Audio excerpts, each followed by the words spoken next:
É crise hídrica, hein? O nosso Abre do Liberdade. Mas queremos aqui manter a política da boa vizinhança. Antes de abrir o quadro, eu vou desejar bom dia e bem-vindo para o Fernando Molica. Tudo bem, Molica?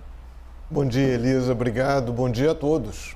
Não vou cometer a deselegância, hein? Porque o assunto crise hídrica já é chato. Quem dirá nem lhe cumprimentar aqui no quadro. Mas vamos lá. Já está aparecendo aí na tela. Ó, Bolsonaro disse, apague um ponto de luz em casa. Vamos lhe explicar mais uma vez.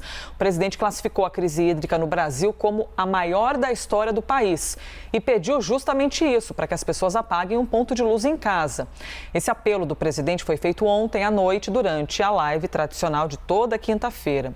O presidente alertou para o baixo nível das hidrelétricas do país, que estariam operando no limite, e disse que algumas podem até deixar de funcionar. Vamos então ver o que o presidente disse.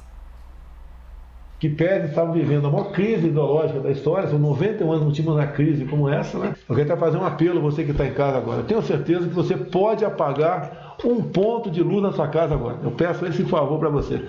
Apague um ponto de luz agora. Ajuda-nos, assim está ajudando aí a economizar energia e a economizar água das hidrelétricas. Em grande parte nessas represas, né, já estamos na casa de 10, 15% de armazenamento. Estamos no limite do limite. Algumas vão deixar de funcionar. Molica, bom, primeiro a gente sabe o poder que tem a voz de um presidente da República na hora de fazer até um pedido como esse, não é? Para que as pessoas tenham consciência, apaguem um ponto de luz e que isso reverbere, consiga atingir a população brasileira. Mas eu quero lhe perguntar sobre o lado de cá, do ponto de vista do próprio governo federal. O que o lado do governo poderia ter feito ou pode fazer daqui para frente para conseguir administrar mais essa crise? O que já passou, já está no passado, poderia ter sido feito e daqui para frente, temos alternativa?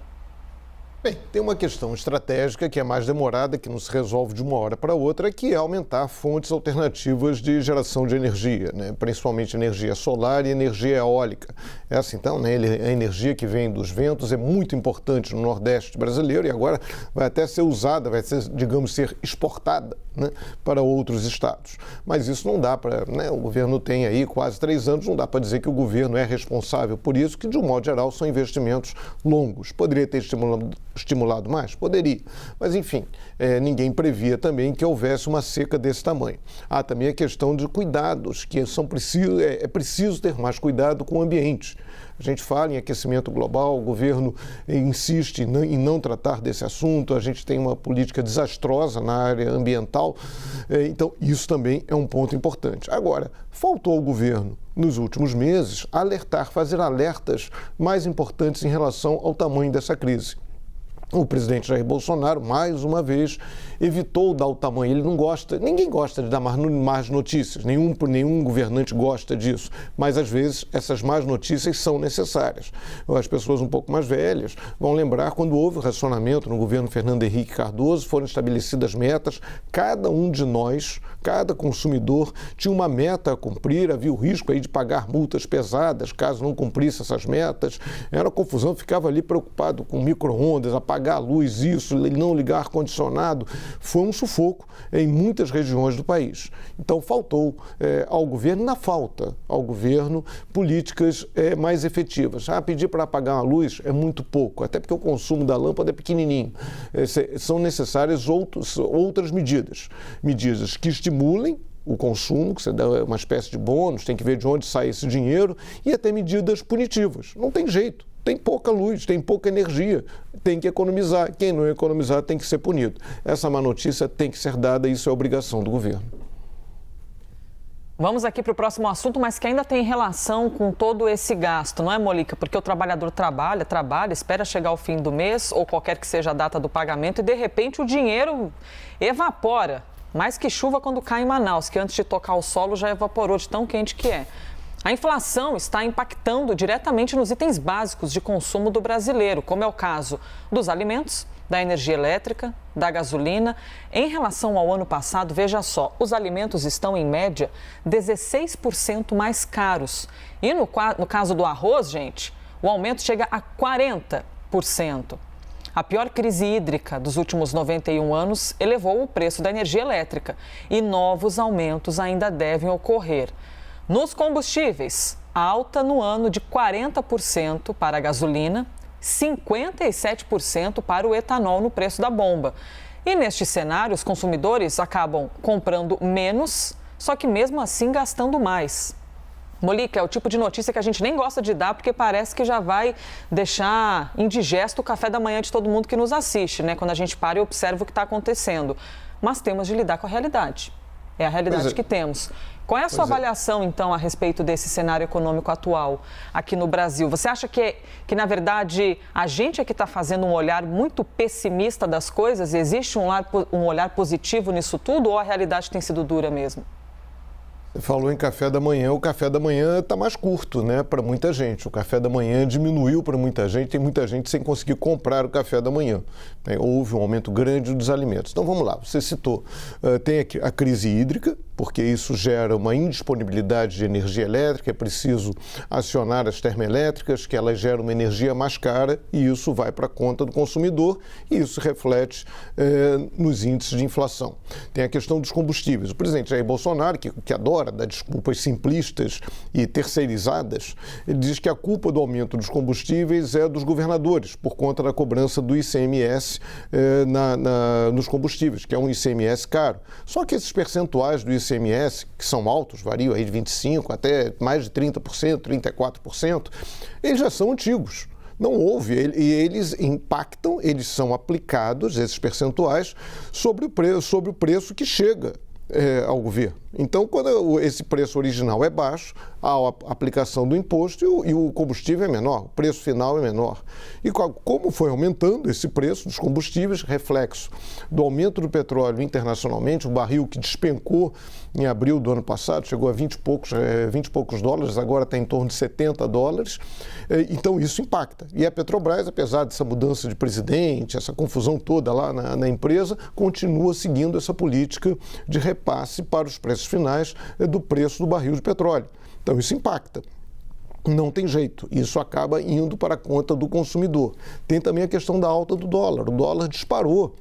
O dólar aumentou aí desde nos últimos anos, né? Desde quando o governo Bolsonaro assumiu, o dólar estava aí na faixa aí de 3 dólares, de R$3 e pouco, 3,60, 3,70, e agora está na faixa de 5,40. Então isso aumenta, porque o combustível, o preço do petróleo é cotado em dólar. A compra do dólar fica mais cara em reais. A compra, do petróleo fica mais cara em reais.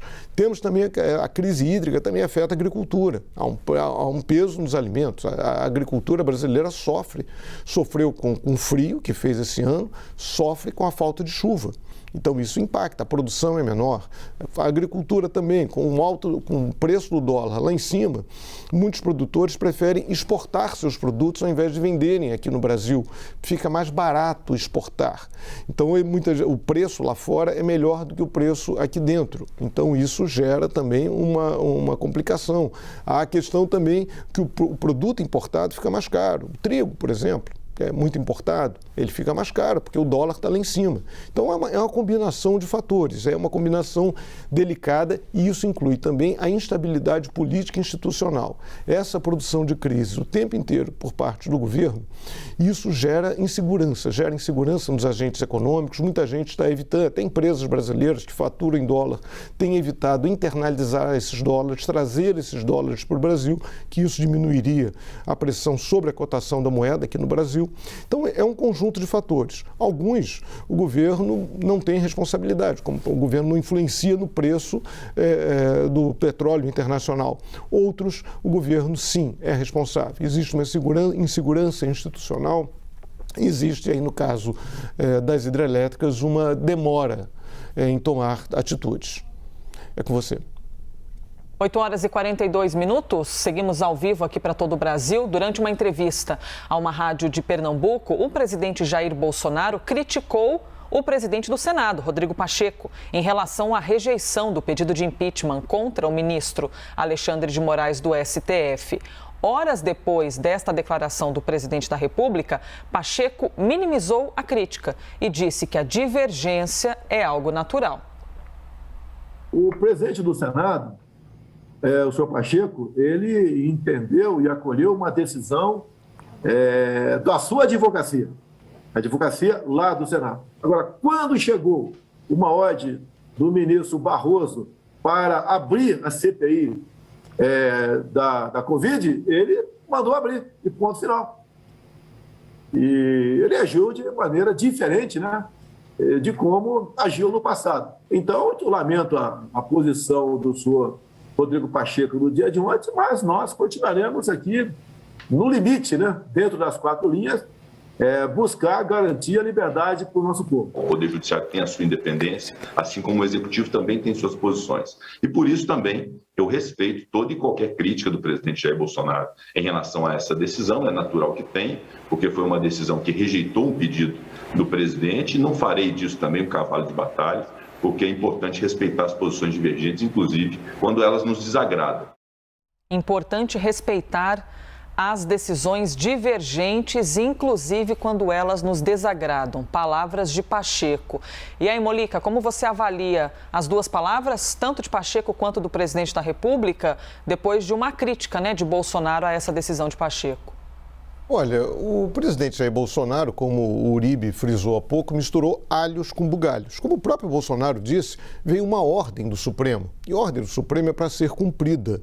É importante frisar que o Rodrigo Pacheco, presidente do Senado, era contra a instalação da CPI. Ele estava descumprindo a Constituição e descumprindo o regimento do Senado, que determina que com pedidos de CPI com determinado número de assinaturas, 1/3 dos integrantes de cada casa, esse pedido tem que ser lido, né, em sessão e a CPI tem que ser instalada. O que estava acontecendo é que o Rodrigo Pacheco estava descumprindo a Constituição e o regimento.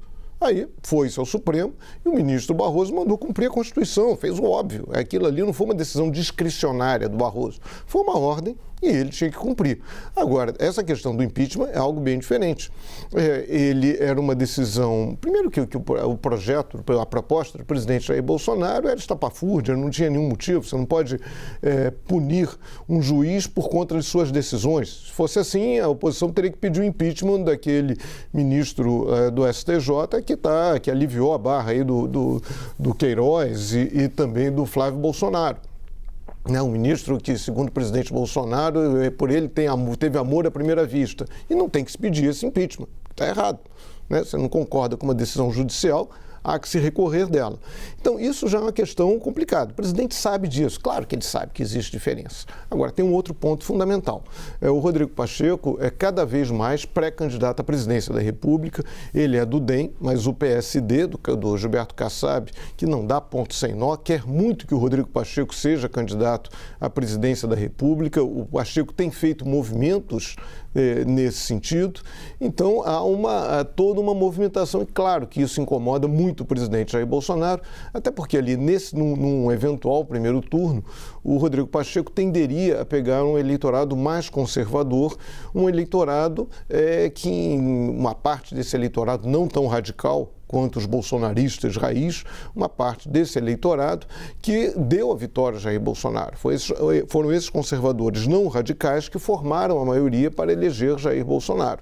Então, ele correria, né, o Rodrigo Pacheco correria aí nesse centro-direita e seria um competidor forte para Jair Bolsonaro, capaz até, se a candidatura dele vingar, até de tirar Jair Bolsonaro do segundo turno. Então, tem os dois fatores.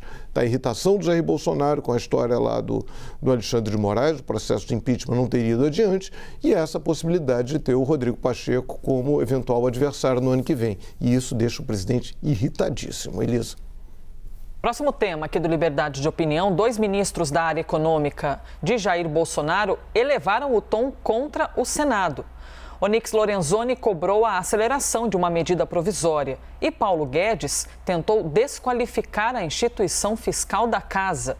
É justamente no Senado que, ultimamente, o presidente da República tem enfrentado as maiores dificuldades. Vamos ver. Eu acho que os senhores estão muito mal assessorados, porque esse IFE, primeiro, dizia que o PIB brasileiro ia cair muito e que eu era otimista. Depois ele dizia que o Brasil ia ficar em recessão, que eu era muito otimista, estava falando que voltar em V. Agora ele falava que nós não íamos sair não íamos conseguir crescer, aí nós estamos crescendo 5 e pouco. Agora ele já começou a prever que o ano que vem não vai... Quer dizer, ele, evidentemente, ele é uma ferramenta de militância. possivelmente está ligado a governos passados, possivelmente foi colocado por senadores que faziam oposição ao governo, e eu acho que o Senado está errando todas, quando ele entra nessa sequência aí de equívocos, né? Então, se tem um militante tocando um instituto de assessoramento ao Senado, o Senado começa a se equivocar. Então, não é surpresa que o presidente Arthur Lira, por exemplo, está atuando em altíssima velocidade, ajudando a aprovar as reformas, avançando, ajudando o Brasil a sair do buraco. Enquanto isso, do Senado está vindo bomba. E lembrar nesse momento o quanto é importante fazer um apelo ao presidente do Senado Federal, senador Rodrigo Pacheco, para que a medida provisória 1045 ela seja não apenas votada, mas ela seja aprovada pelo Senado Federal. No momento que nós vivemos de recuperação, nós temos a certeza de que programas como o Priori, o BIC e o Serviço Social Voluntário têm condições de, ao longo da execução desse programa, viabilizar mais de 3 milhões de novas oportunidades no Brasil. E durante uma live para investidores, Rodrigo Pacheco, presidente do Senado, disse que o Senado não tem a obrigação de atender o governo. Fernando Molica, depois do presidente Bolsonaro, foi a vez então de 2 importantes ministros apresentarem críticas ao Senado, em especial ao presidente do Congresso, Rodrigo Pacheco. Como você avalia então as críticas de Onyx e do ministro Paulo Guedes? Bem, em primeiro lugar, é importante, tem uma questão política. No Senado, o Centrão não é tão importante. Então, esse acordo com o Centrão, né, em troca de cargos, em troca de emendas, garantiu ao governo uma maioria até que tem se mostrado confortável na Câmara dos Deputados, a não ser, claro, em projetos também estapafúrdios como o do voto impresso. Mas, assim, nas questões relevantes, isso na Câmara o governo tem conseguido uma maioria bem tranquila. Tanto que essa medida provisória que o ministro Onyx se referiu, que reduz uma série de direitos trabalhistas com a desculpa de que isso vai gerar mais empregos, passou pela Câmara. O problema é no Senado. Então, no Senado, o governo não tem essa maioria tão tranquila. Agora, o ministro Paulo Guedes, com aquela pose ali de primeiro aluno de classe, né, primeiro aluno da turma, ele não admite ser contrariado. Ele não admite que as pessoas não reconheçam que ele tem sempre razão. Ele acha que ele tem sempre razão. Então, ele não admite contrariedade. Ele não tem experiência na área pública. Ele sempre fez a carreira dele na vida privada. Então, a área pública é bem mais delicada. Isso envolve negociação, isso envolve conversa. Não adianta falar mal de um órgão do Senado que tem uma atuação independente na área econômica. Não adianta isso. Não adianta, é aquela velha história. Não adianta, você não pode reclamar do termômetro na hora que o termômetro indica que você está com febre. O problema é a febre, não é o termômetro. Não são as análises feitas por essa instituição independente do Senado da República. Então, o Paulo Guedes vai para a coisa mais fácil. Ele, Paulo Guedes, falou que o Brasil ia conseguir R$1 trilhão com venda de estatais. Ele fez uma série de promessas não cumpridas. Ele tem uma atitude muito dúbia no mercado. Ele tem atitudes, mesmo em relação ao teto de gastos, ali tem declarações meio contraditórias. Enfim, isso é do jogo político. Política envolve isso, envolve conversa, envolve negociação. Não vai adiantar ficar reclamando, não adianta ficar esbravejando. Bem, reclamar, esbravejar são coisas que fazem parte do universo político. Agora, o ministro precisa negociar mais. E seria bom o presidente da República também se envolver mais nessas questões. Falar, por exemplo, da necessidade da SMP. Eu não lembro de ter ouvido o presidente falar efetivamente sobre esse assunto.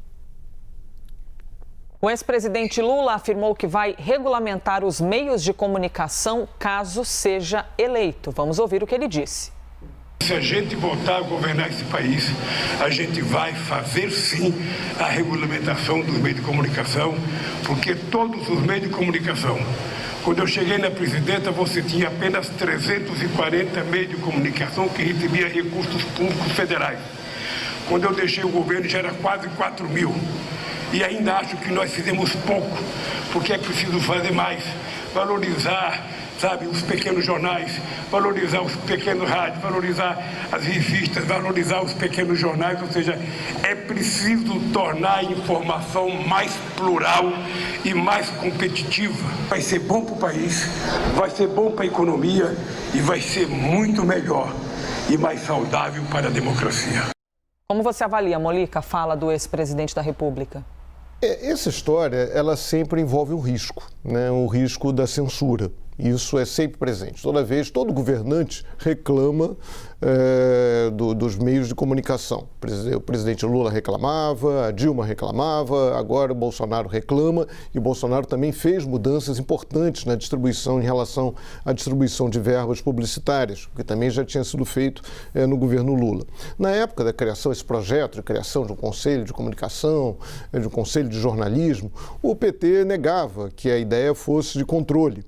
Mas dizia que era questão de evitar a concentração de veículos no mesmo dono, proibir aluguel de espaços na programação das TVs abertas, mas havia sempre ali essa questão de regulação, e regulação é sempre ali um limite muito delicado em relação à censura. Então é preciso ficar atento em relação a esse tipo de coisa, porque dá margem a isso. Agora, nesse momento no Brasil, a gente vive uma censura. O Judiciário, só essa semana, deu 4 decisões censurando reportagens que não faziam propaganda de atos terroristas, que não faziam propaganda de atos contra o Congresso, contra o Senado, reportagens.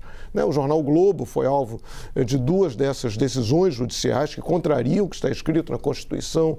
A revista Piauí foi alvo também de uma censura por conta de uma reportagem que seria publicada sobre aquele ator acusado de assédio sexual.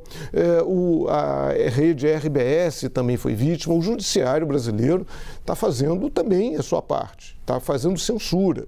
E hoje, nessa época que houve essa discussão lá no governo Lula, se falava muito nas TVs abertas, né? Porque são concessões do governo.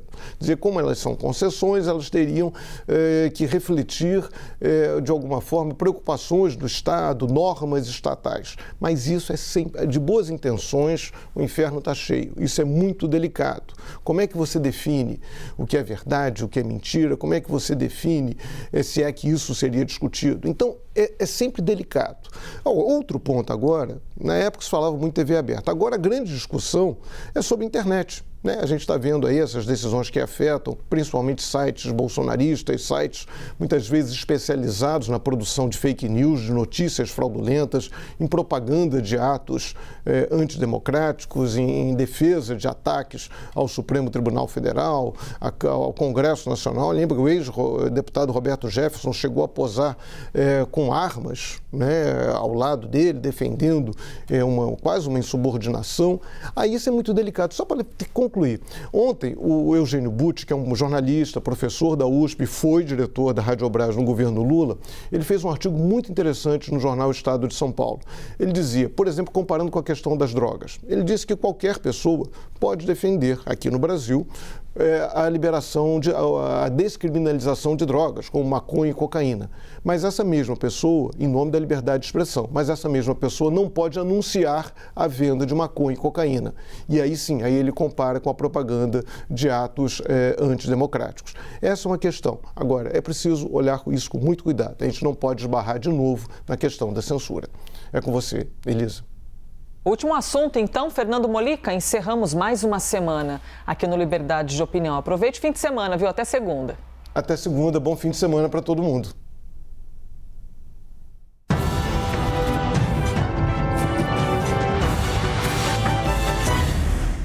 Lembro sempre aqui para vocês que as opiniões emitidas pelos comentaristas do quadro, Fernando Mollica, Alexandre Garcia, não refletem necessariamente a posição da CNN.